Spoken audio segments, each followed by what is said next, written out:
안녕하셨어요? 잘 지내셨습니까? 날씨가 굉장히 많이 따뜻해졌는데 어떻게 지냈는지 모르겠습니다. 오늘은 이제 제 7강입니다. 기독교 영성인데 기독교 영성에 대한 강의 전에 오늘 우리에게 주시는 하나님의 말씀을 다시 한번 좀 상고하고 또 강의를 들어가도록 하십시다. 본문 말씀은 요한복음 20장 19절에서 23절까지 말씀으로 함께 은혜를 나눴고요. 제목은 부활 7원이라고 하는 그런 말씀으로 함께 은혜를 나눈 것을 가지고 이 시간에 여러분과 함께 생각해 보고자 합니다.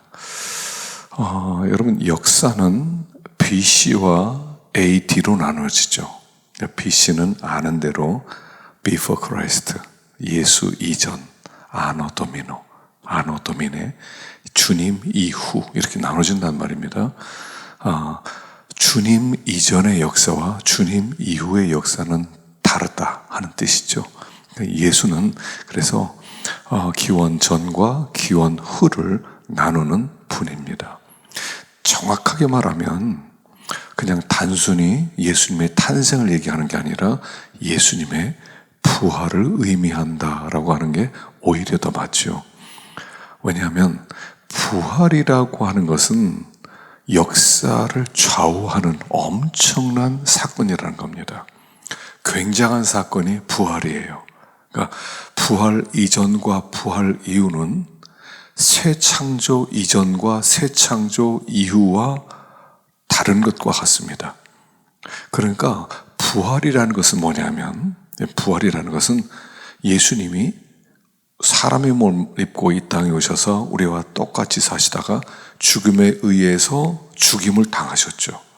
그리고 그분이 부활하셨다는 것은 죽음의 권세, 죽음의 질서를 무너뜨리셨다는 뜻이에요.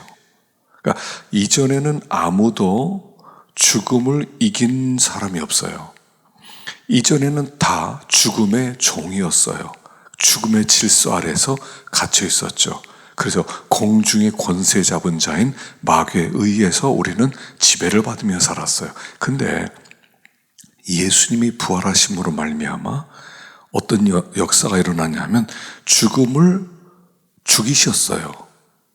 죽음을 죽임으로 말미암아 더 이상 죽음이 사람을 다스릴 수 없는 그 세계가 된 것, 이게 부활 사건이에요. 그래서 예수님이 부활하신 이후로 우리는 더 이상 죽지 않는 거예요. 부활하신 이후로 우리는 완전한 자유를 누리게 되었다, 이런 뜻이죠. 다시 말하면 새로운 세계가 시작되었다는 뜻이에요. 그러니까 부활 이전에는 죽음의 세계였다면 부활 이후는 생명의 세계예요.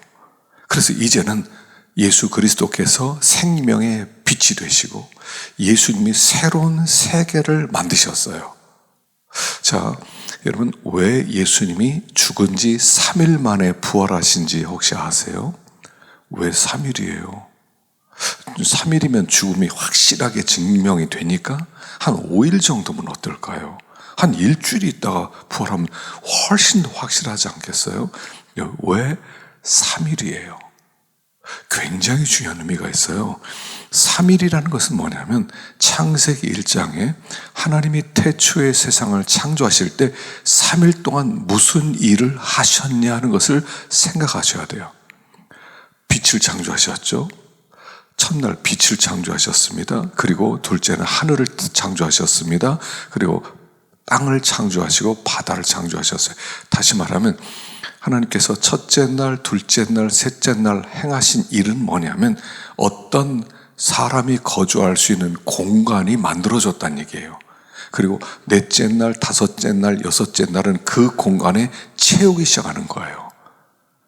그래서 예수님께서 하셨던 일은 뭐냐면 3일 동안에 하나님의 백성이 살 수 있는 새로운 공간을 만드셨다는 의미예요.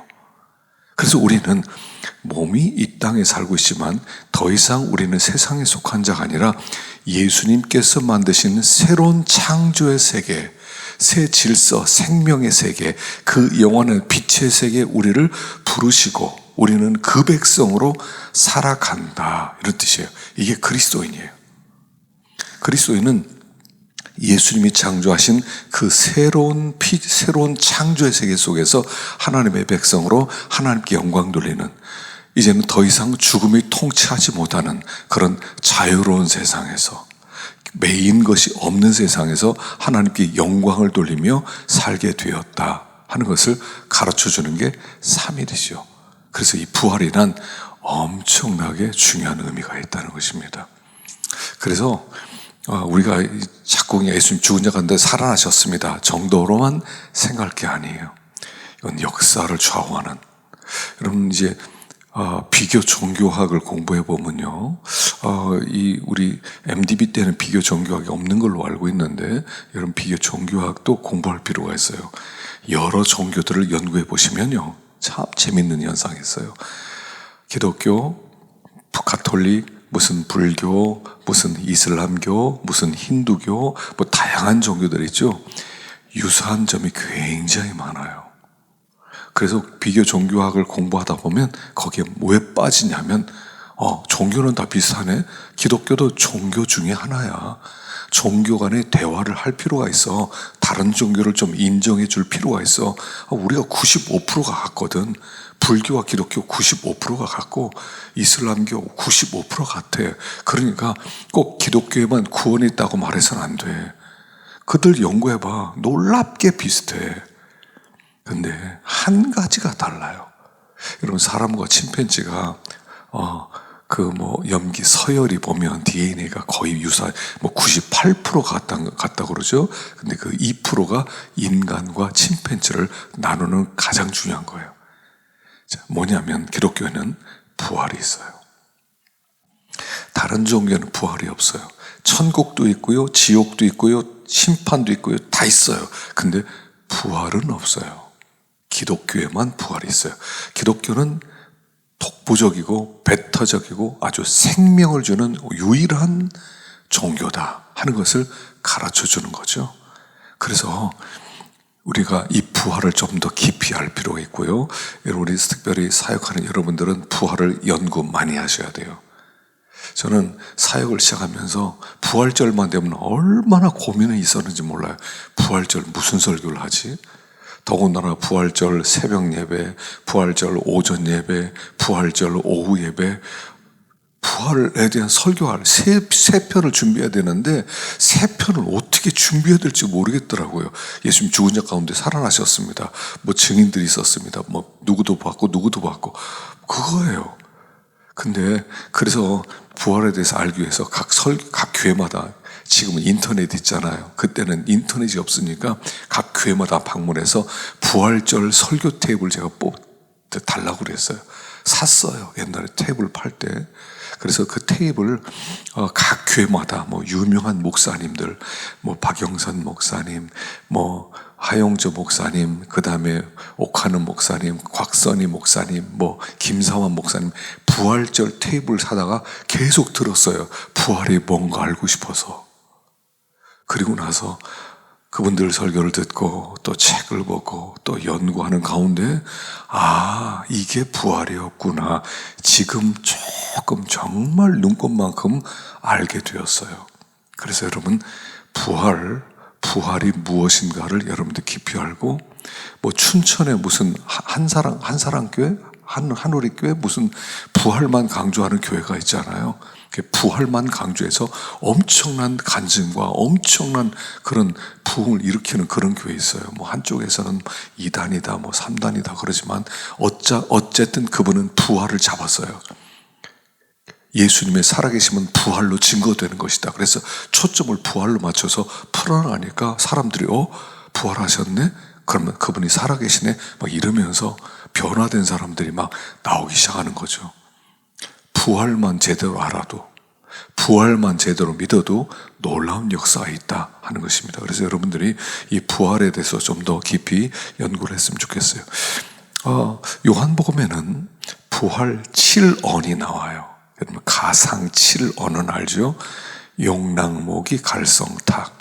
그런데 여기 요한복음의 20장, 21장에도 부활하신 후에 예수님이 7마디 말씀을 하셨다. 그렇게 어떤 분은 보기도 하고 또 그렇게 볼 수 없다. 그런 분도 있지만, 제가 오늘 이번에 말씀을 증거하기 위해서 부활, 진론이라고 하는 말씀을 이렇게 연구를 했습니다. 첫째 마디가 뭐냐면 평안할지어다 그랬어요. 평강이 있을지어다. 그래서 19절에 보면 이날 곧 안식 후 첫날 저녁 때 제자들이 유대인들을 두려워하여 모인 곳에 문들을 닫았더니 예수께서 오사 가운데 서서 이르시되 너희에게 평강이 있을지어다. 평강이 있을지어다. 주님이 두 번 말씀하시죠. 평강이 있을지어다. 평강이 있을지어다. 자, 부활하신 주님께서 하신 첫 마디가 평강이 있을지어다. 평안하라. 샬롬 했단 말입니다. 자, 부활의 최고의 축복이 뭐냐면 평강이라는 거예요. 이 평강이라는 이 축복은 어떻게 오는 거냐면 그냥 예수님이 부활하셨으니까 평안하다. 나도 부활할 거니까 평안하다 이런 게 아니라 이 평강은 뭐냐면 하나님과 우리 사이의 관계가 회복되었기 때문에 샬롬이란 뜻이에요. 로마서 5장 1절에 보면 그러므로 우리가 믿음으로 의롭다 하심을 받았으니 우리 주 예수 그리스도로 말미암아 하나님과 화평을 누리자. 믿음으로 의롭다함을 받았어요. 예수님이 십자가에 죽으시고 부활하심으로 말미암아 예수를 믿는 자에게 하나님이 무죄하는 의롭다함을 주신 것은 하나님과의 관계가 회복되었다는 거예요. 하나님과 관계가 회복되어서 하나님과 화목하게 되었고 하나님이 이제 우리의 아버지가 되셨다는 뜻이에요. 그래서 샬롬이에요. 샬롬은 언제 오는 거냐면 그냥 아무런 문제도 없고 어려운 일도 없고 그냥 평안할 때 오는 게 아니라 하나님과 관계가 회복돼야 평화가 오는 거예요. 믿는 사람이 마음이 불안해질 때는요, 하나님과 관계가 막혔다는 뜻이에요. 그래서 믿는 사람이 불면증 걸렸다, 하나님과 관계부터 점검하라는 거죠. 예수님이 부활하심으로 말미암아 하나님과 관계가 회복되는 거예요. 그래서 예수님은 요한복음에 보면 예수님이 부활하신 다음에 막 제자들이 예수님 없다 그러니까 빈 무덤 갔을 때 그 누우셨던 곳에 머리 쪽에 천사 하나가 발 쪽에 천사 하나가 있었죠. 그게 뭐 천사 둘이 그냥 나타난 거겠어요? 그건 속죄소를 예표하는 거예요. 그러니까 그 언약궤 뚜껑을 속죄소라고 부르죠. 거기를 시은소라고 부르기도 하고요. 속죄소라고 합니다. 대제사장이 1년에 한 번씩 피를 가지고 그 속죄소에 피를 뿌립니다. 언약궤 뚜껑에다가. 그 언약궤 뚜껑은 한쪽에 천사가, 다른 쪽에 천사가 가운데를 보고 날개를 펴고 있죠. 거기가 속죄소예요. 근데 예수님이 죽은 바로 거기에 한쪽에 천사가, 또 한쪽에 천사가 있다는 것은 예수님의 죽음이 속죄의 제물이셨고 하나님이 이것을 받으셨다 하는 뜻이에요. 예수님의 부활은 우리가 이제 죄가 용서함 받았다는 가장 강력한 증거가 되는 거죠. 그래서 우리는 의롭다함을 받았어요. 더 이상 죄에 매이지 마세요. 예수를 믿는 자는 그리스도 예수 안에 있는 자에게는 결코 정죄함이 없나니, 정점이 없는 사람이 되었다. 그래서 샬롬 하는 것이죠. 두 번째, 제가 이 평보성, 신복, 양따 이렇게 했거든요. 평보성에 신복이 있었는데 양따라는 사람이다 그랬는데, 첫째는 평강, 둘째는 아버지께서 나를 보낸 것 같이 나도 너희를 보내노라. 자, 아버지께서 우리를 이 땅에 보내십니다. 부활하신 주님께서 우리를 보내십니다. 자, 우리를 보낼 때는요, 목적이 있는 거예요. 심부름을 시킬 때 목적 없이 너 그냥 시내 한번 갔다 와라 그러겠습니까? 내가 너희를 보내노라 할 때는 목적이 있어요. 예수님이 이 땅에 온 것도 아버지의 목적을 가져오셨죠. 목적을 가져오셨어요. 아버지가 나를 보낸 것은 아버지가 너희를 이렇게 사랑한다는 것을 증거하기 위해서 나를 보냈다. 그래서 주님이 죽으심으로 그 목적을 이루신 것처럼 우리도 나도 너희를 보내노라 할 때는 이제 내 부활을 너희들이 증거함으로 사람들에게 용서를 선포하라는 것이죠. 그래서 너희가 누구의 죄든지 사하면 사하여질 것이요 누구의 죄든지 그대로 두면 그대로 있으리라. 너희에게 나의 전권을 주겠다. 죄 용서하는 일은 하나님밖에 못합니다. 근데 우리에게 그 권한을 맡겼다는 거예요. 너희를 영접하면 나를 영접하는 것이고 나를 영접하면 내 아버지를 영접하는 것이다. 그래서 너희를 보낼 때 전권을 가지고 보낸다. 너희들이 선포하는 그 선포, 어떤 사람이 너희를 영접하고 내가 예수를 믿겠습니다. 그러면 그 사람은 영원한 구원을 받는다. 이것을 너에게 맡긴다. 이게 보냄받은 자의 권세죠. 그래서 하나님 우리를 보낸 것은 온 세상에 복음을 증거하라고. 그래서 이게 이제 창세기 20장 3절의 성취입니다. 너를 축복하는 자에게 내가 복을 내리고 너를 저주하는 자에게 내가 저주하리니 땅의 모든 족속이 너를 인하여 복을 얻을 것입니다. 바로 이 뜻이에요. 너를 축복해. 네가 가서 너를 축복하고 너를 영접하면 복을 내려서 영생을 주고, 너를 저주하고 너를 쫓아내면 내가 그 사람을 저주할 것이다. 이런 권한을 우리에게 주셨다. 이렇게 보냄받은 메신저다 하는 것입니다. 세 번째, 이 말씀을 하시고 그들 향해서 숨을 내쉬며 이르시되 성령을 받아라. 성령을. 여기 숨을 내쉬다는 말씀이 창세기 2장 7절에도 있죠. 아담을 만들고 숨을, 그에게 코에 숨을 불어넣었다. 70인경에 보면 70인경에 헬라어가 똑같은 단어를 썼어요. 여기 있는 단어와 숨을 내셨다 하는 단어가. 다시 말하면 이제 예수님께서 새 창조를 하셨는데 새 창조 받은 사람은 성령을 받아야 돼요. 아담과 하와가 코에 성령을, 생기를 불어넣어서 에덴에서 살게 된 것처럼 하나님의 생기가 우리 속에 들어오므로 하나님의 세계 속에서 살 수 있다는 거예요. 성령을 받아라. 그래서 이것을 요한복음의 오순절 이렇게 부릅니다. 사도행전의 오순절이지만 요한복음의 오순절이에요. 그래서 하나님의 성령이 임하면 요한복음에서 무엇을 강조합니까? 내 말이 너에게 생각나게 될 것이다. 깨달음의 영이라는 거예요. 그래서 성령론에 보면 여러분 마가의, 그러니까 요한의 성령론과 이 누가의 성령론과 바울의 성령론의 핵심 내용의 초점이 좀 다르죠. 요한복음의 성령론의 특징은 뭐냐면 깨달음의 영이에요. 진리를 깨우치는 영. 누가의 성령론은 누가복음과 사도행전에 선교하는 영이죠. 성령이 임하면 복음을 준 거예요. 바울의 성령론은 구원론적 성화의 성령론이에요. 성령이 임했을 때 더 구원을 이루어가서 성령을 맺힌다. 초점이 좀 다른 거예요. 그래서 성령을 받아라. 여러분, 성령을 받으라는 것은 성령이 무슨 불질입니까? 성령을 받으라는 뜻은 성령과 깊이 있는 교제를 나눠라, 이런 뜻이에요. 성령과 교제를 나눠서 성령과 동행해라.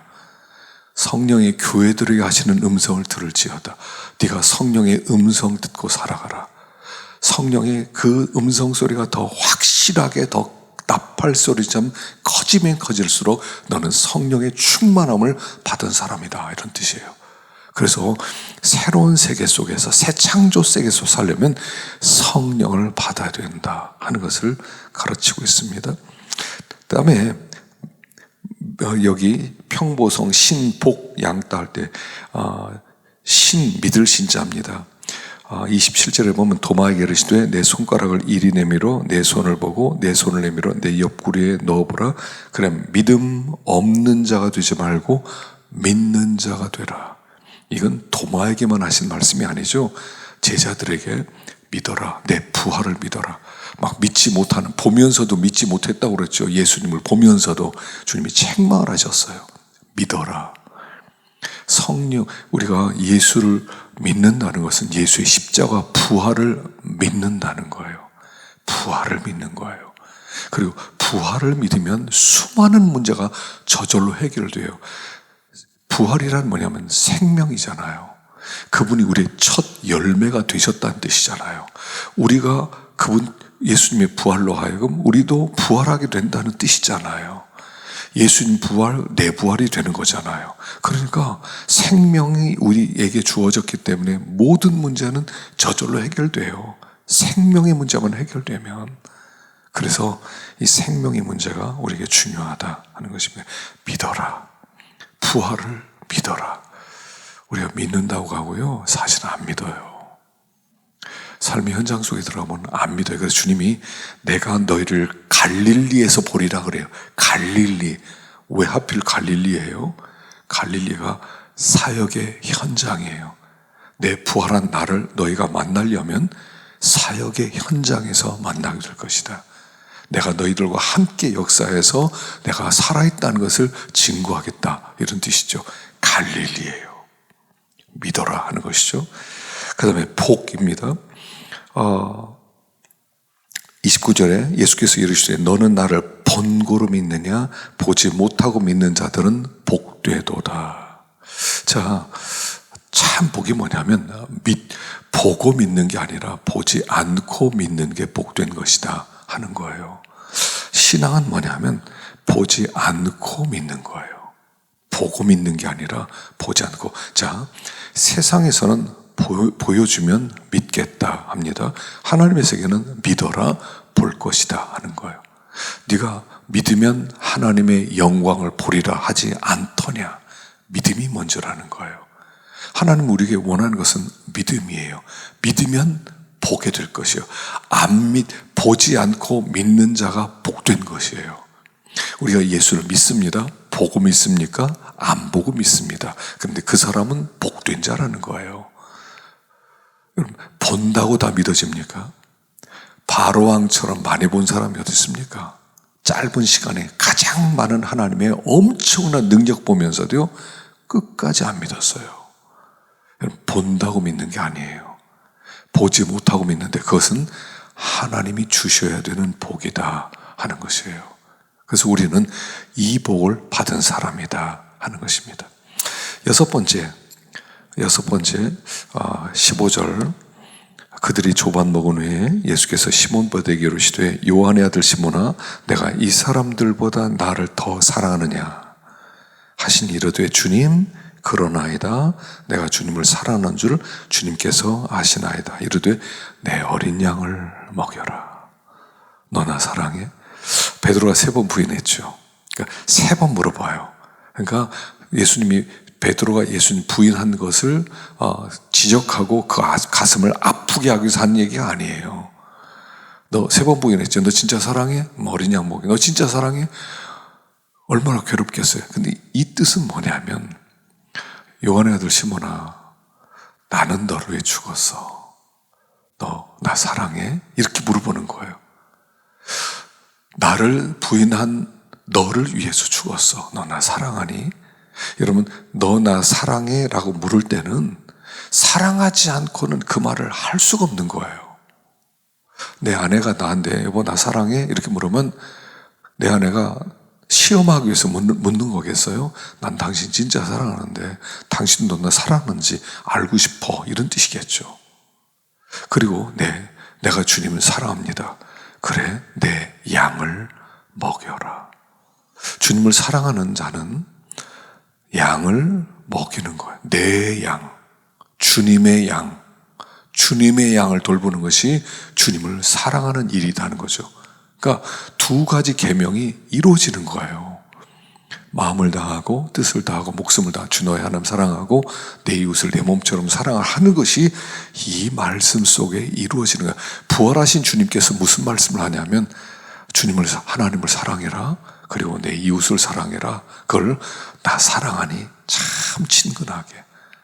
너를 위해서 내가 희생했는데 너를 위해서 죽었는데 너도 나 사랑하니?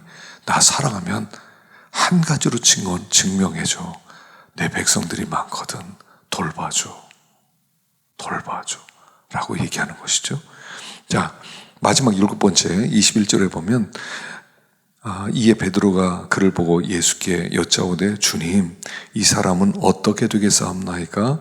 예수께서 이르시되 내가 올 때까지 그를 머물게 하고자 할지라도 내게 무슨 상관이냐? 너는 나를 따르라. 예수님께서 베드로에게 네가 젊어서는 스스로 띠뛰고 원하는 곳으로 돌아다녔지, 근데 늙어서는 다른 사람이 띠뛰고 원치 않은 곳으로 너를 데려갈 거야. 넌 팔을 벌리게 될 거야.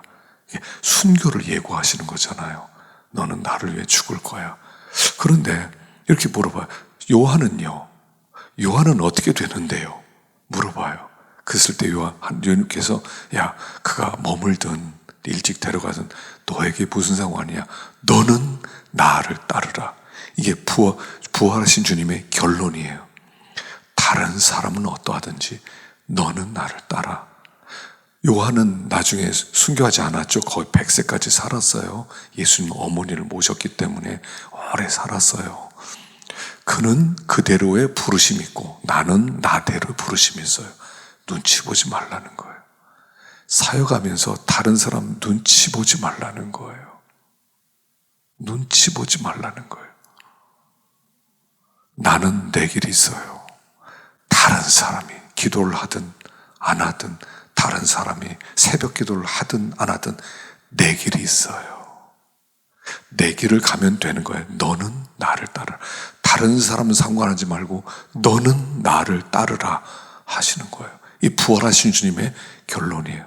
다른 사람 눈치 보지 마. 다른 사람 어떻게 한대? 그 교회는 어떻게 한대? 그 사람 기도 한대 안 한대? 예배 드린대 안 드린대? 어떻게 한대? 그래 나도 해야지. 이러지 마.